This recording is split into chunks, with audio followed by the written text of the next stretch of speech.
Mark Barton joins me, day 3 of getting around some of the farms here in Victoria. Butter, hello. Yeah, mate, how are you? Very good. A bit chillier today. We've all jacketed up. We started 19 degrees, I reckon, at 5 o'clock on the Wednesday morning, and it's about 6 or 4 degrees in Ballarat this morning. Well, not in Ballarat. Courtney Slater joins me, Goodtime Lodge. Firstly, whereabouts exactly are we? We're in Biak, Victoria. Which is where, for people that may or may not know? So we're probably about 20 minutes out of Colac, probably about an hour from Geelong, 45 minutes to Ballarat. Yeah, and a beautiful part of the world. Yeah, lovely, lovely. A little dry down this way at this time of year, but hopefully we'll have a bit more rain, so...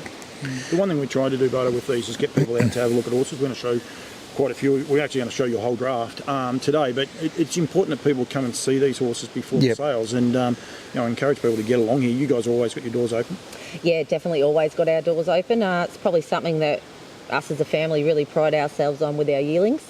Yeah, and get it out there. We're only talking there before. There's horses here out of Queensland. Last year's Queensland sales for us, Tasmania and Sydney from the last couple of weeks. So a lot of horses that the nutrient team had a hand on have found their way here to be broken in and started. Yes, correct. So Mark, my husband, does a lot of breaking in, and yeah, we've had horses from all different states roll in the last couple of months. And anyone waiting for the interview, it won't be happening.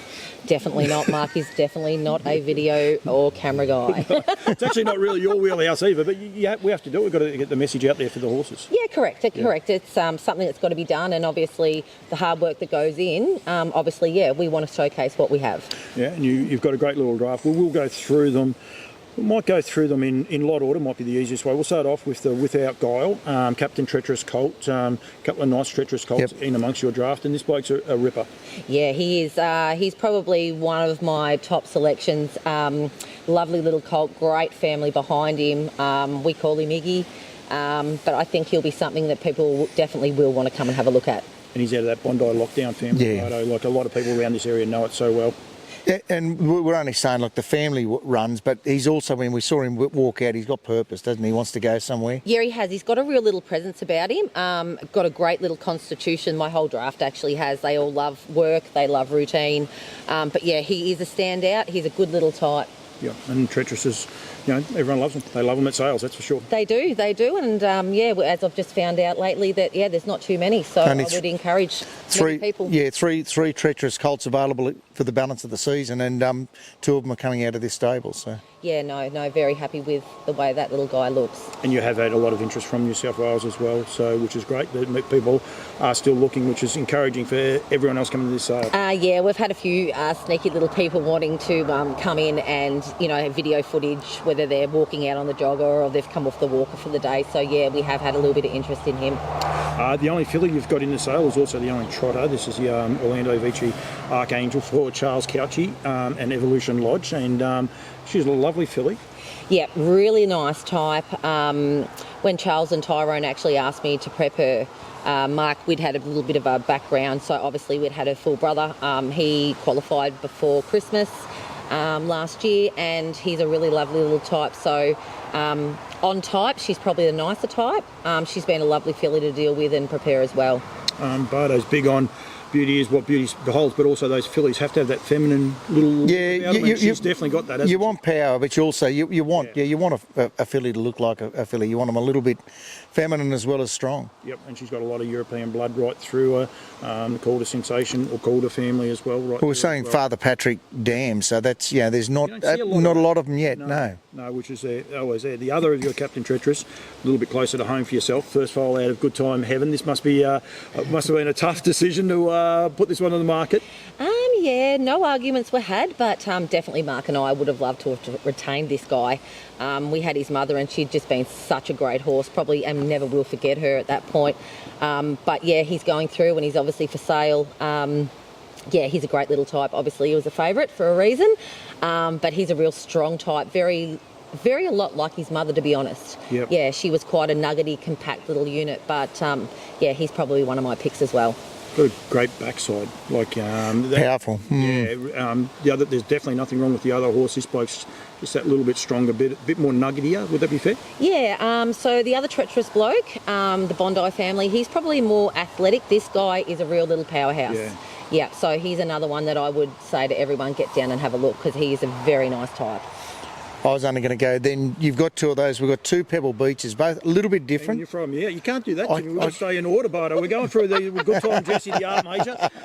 The Art Major colt, it's all right for him. I've got to edit the video, so it's easier this way. Don't worry about that. He's a lovely Art Major colt. Yes, he is a lovely Art Major colt. Obviously, Mum, we had her. She wasn't that great on the racetracks, but she was very small filly. And obviously, we'd bought her because she was a three-quarter sister to Goodtime Heaven. So this is a first foal, and he is a nice type of colt. Yeah. Yeah, there we are, Bardo. Oh no, I was going to say the first one's a Pebble Beach. Out of the Better's Delight, Mary. Love a cookie. yeah, and again, it got that little bit of betters about the type as well. But the Pebble Beaches we've seen, mate, they've just been really nice types. And it's a first season size, so an opportunity. Someone's going to get in on the ground floor, I reckon, and have horses that are going to run. Yeah, and it's exciting, I think, that they are, and they're true to type is another word. I think we've seen one, and it's at Alabar, a very tall filly. The rest are this real racy sort of size type of horses, aren't they? Yeah, no, he's a nice colt. So obviously privy to have both of his siblings in our stable at some point. Yeah, he has thrown definitely Mark back to that Betters. He's very strong, very powerful behind little horse. But yeah, he's a lovely colt as well. Yep. We say it. And both Pebbles, we've said it. To the next one in a minute. The Goodtime Melody. But I was going to say, you always see your treacherous horses, they're going to attract people to come and have a look.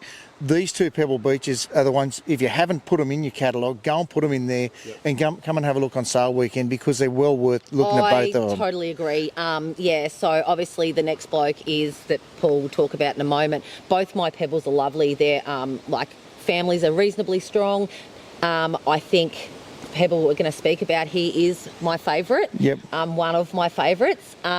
He's just a lovely, big, strong horse. And he just has a presence. He's sort of a best presented kind of looking colt. Got a lovely eye, didn't he? Like when we were past, walking past them all, and I was captured by his eye and his head. He's wide between the eyes. The good horses have got this presence, this look at me, look about him, and he's one of those horses, I reckon. But again, family strong. The page is good too on the mare. So Goodtime Melody, Mum and Dad purchased. It was a Harvey Kaplan mare, which was Sparkling Melody, I'm pretty sure.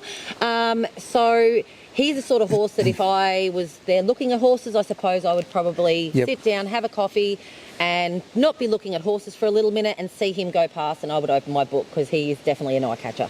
It Sparks Plenty was the mother of Sparkling Melody, but yeah, that's how it did work. But and he is that eye catcher. We can say, anyone wondering about we're not saying sale toppers or anything like that. Jury's split a little bit.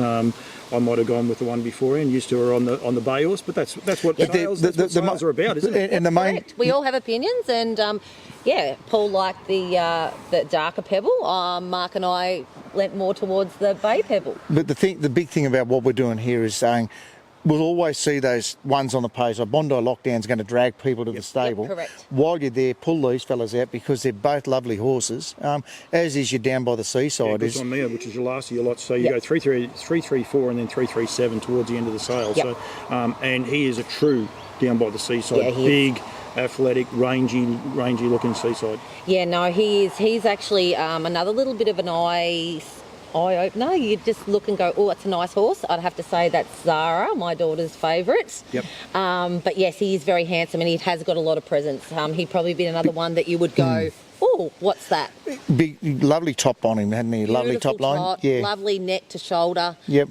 Yeah, he's definitely worth it. Like the whole draft of mine, I would encourage everybody to get down and have a look because I have got a really, really nice draft this year, so I'm very lucky. He's one of those stay in Seaside, but it's fair to say you've seen his progression through your sales year on year. He keeps trending in the right direction as well. People are very keen on him. And it's a bit like we talked about Art Major. You know what you're going to get. We talked about Rock and Roll Heaven there before. You know what you're going to get, and I think Seaside's going to be one of those horses that they're predictable. He tends to just keep putting terrific horses on the ground, and he's leaving plenty of winners. Yep. Yeah, he is. He's got a good stamp on him, that colt. Yeah, he's got a Seaside stamp, and I think that's one of those things we do like. We want people to come here and inspect them. When will you be at the sales complex, for people that may not be able to get here? Yeah, so usually we arrive down there at about lunchtime Friday, maybe a touch earlier, so we will be there from lunchtime Friday on.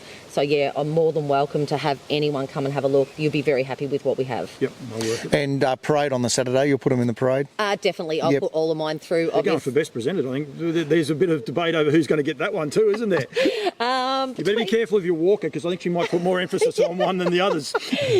No, so Zara and I, we always have this favourite thing, and Mark, he'll chime in every now and then, but yeah, we have got some really nice horses and we do love preparing them and turning them out. So yeah, all of ours will be put through on Saturday. That's what we're there for, and we're there to showcase everyone we have. And like I said, the last sale of the season, a wonderful draft to finish on. And like we said, there's only a handful of chances to buy, say, Treacherous. Not many Pebble Beach has been available, but there's a couple of those this weekend, and I think it's a good way to culminate the sales series. Yep, absolutely. Big thank you to Mitavite for sponsoring the best presented, Woodland Stud for the parade as well. And if you get along to the parade, of course, they give drinks and nibblies out. They generally walk them past while I continue to talk, and he'll walk off and start eating. But I reckon it's very important. We get a lot of feedback from people. It's an integral part. It's probably one of the best places where we do the parade. The Melbourne complex.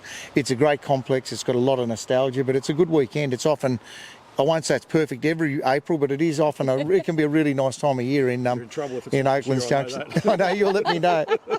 But also back to the two Pebble Beaches and everyone else's, like if you like diamonds in the rough, the ones that aren't on everyone's radars, that's where you will see them, where they will go through, and you'll get to mark your catalogue, and it's pretty important for everyone. And this weekend's Bathurst final, so you've got a lot of red type on a lot of pages, so go to nutrientstandardbred.com.au and go and find the catalogue, because like your draft, there's red type in a lot of these horses. So very current, like I say, this weekend, group racing again with juveniles. So it's an important weekend for the Bathurst Gold Crown. And good luck to the Bathurst Club as well.